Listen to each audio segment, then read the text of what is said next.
And I'm still just working off these original barracks. I mean, I got a reactor on here, so I can build 2 Vikings at a time. And as you can see, I do have the air superiority. He does 4 Vikings of his own, and I got 6 at this point. Maybe more. Yeah, I got 2 more at home. 8. Also good for scouting. I send out my Vikings to see if he's picked up a 3rd or a hidden 3rd.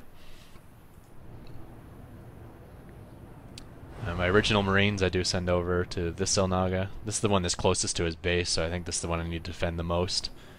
The likelihood of him coming all the way around underneath and then to this Zelnaga is not that likely, so I don't think I ever fortify this more than that 1 siege tank and 1 turret. And then of course I keep all my Vikings nearby.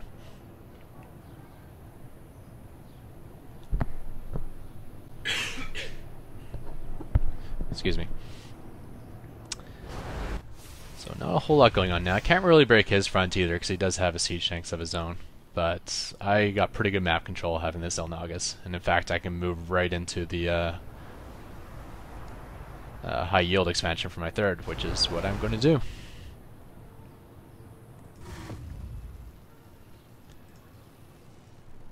Let's see what the SCV count. I do feel like I'm way behind. Oh, I am way, way behind. 28 to 51. Like I said, my mechanics are not great on this. But honestly, as long as I have maxed out my gas mining, that's the real cap. Yeah, I am a little bit low in mineral count, but I am getting my harvester count up finally. 31, well up a little bit anyways.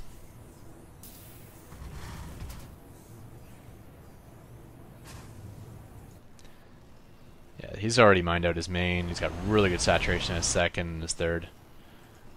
Where my base is just still going pretty strong.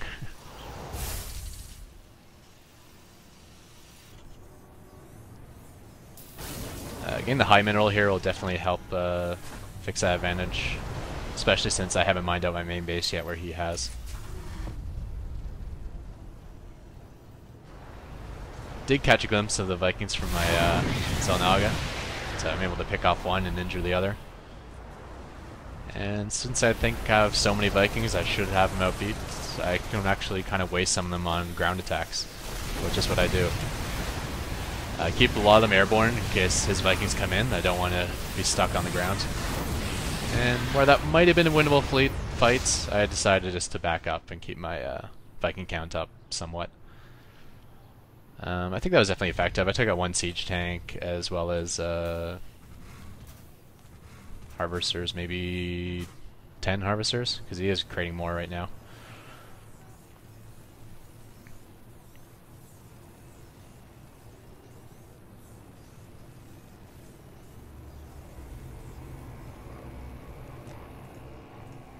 Just for the sake of ease, instead of transferring, I did just queue all my new orbital commands to this base. And since I noticed I had a bunch of extra minerals, because I am not good at mechanics of this, I decided to do a triple expand. If you're triple expanding, you must have done something wrong previously. But that is the best way to get back into things. And now that I realize my resources are so well, I do decide to throw up some more starports eventually, I believe. They should be thrown down within a minute or two, I should realize it.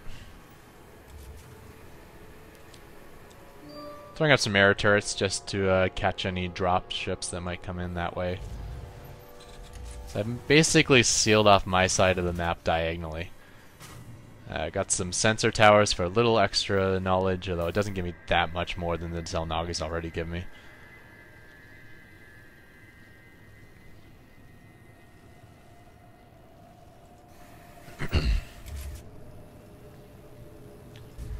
And there's my extra starports. Finally getting things going. I've also thrown down my fusion core, and I'm working on my upgrades for my battlecruisers. I just got Yamato, and now I'm going for the energy. I think doing it in the opposite order would actually make more sense for next time, because Yamato's cost quite a bit of energy. He does try to take his own high yield, but now finally my advantage of taking up the Zelnagas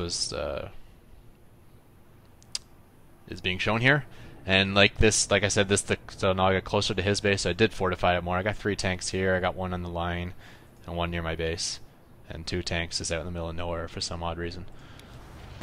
So this will be the first big battle. He has gone Thors, which don't take a whole lot of damage from siege tanks, actually. But I do have the air superiority numbers. He's wasting his Yamato on my Battlecruisers. I think it would be smarter to use them on my Vikings. So my Vikings are the things that are going to take down his Battlecruisers. But he decided to focus fire my Battlecruisers instead, so all our Battlecruisers are down. It just leaves it with tanks and Vikings versus Thors. And that's the end of those Thors. And I sent out an SCV just to repair up. I mean, always a good idea to do some repairing. And I finally noticed those 2 tanks out in the middle of nowhere. Bring them down here to help fortify this line.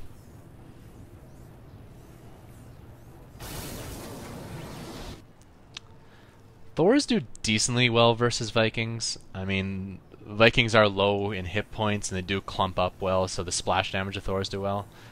But remember, Thors do bonus to light, so it's not like with mutas where they massacre them, because the majority of their damage is light bonus, which they don't get versus Vikings because they're actually armored. I also got 2-2 upgrades, and I think he has probably no upgrades. Let's see what he has here. He's got 1-0 on his air and 2-0 on his ground.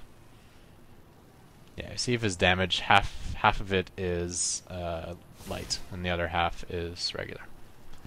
So the light is completely useless.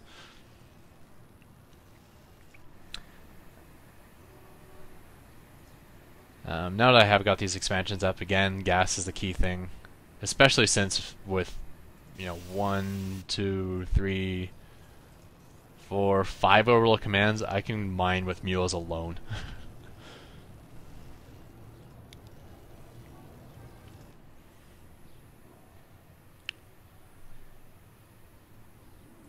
I even supply cap myself somehow. My Battlecruisers are finally into the mix, and so is my Yamato. He set up a perimeter of air turrets himself, and he's got just the 1 tank. I mean, no tanks will be coming down here, but tanks for him won't be that useful, because I'm really only using my own tanks for defense. I'm really not doing any ground pushes. I'm committing to an air, as apparent by my upgrades. And I got 3-3 on the way.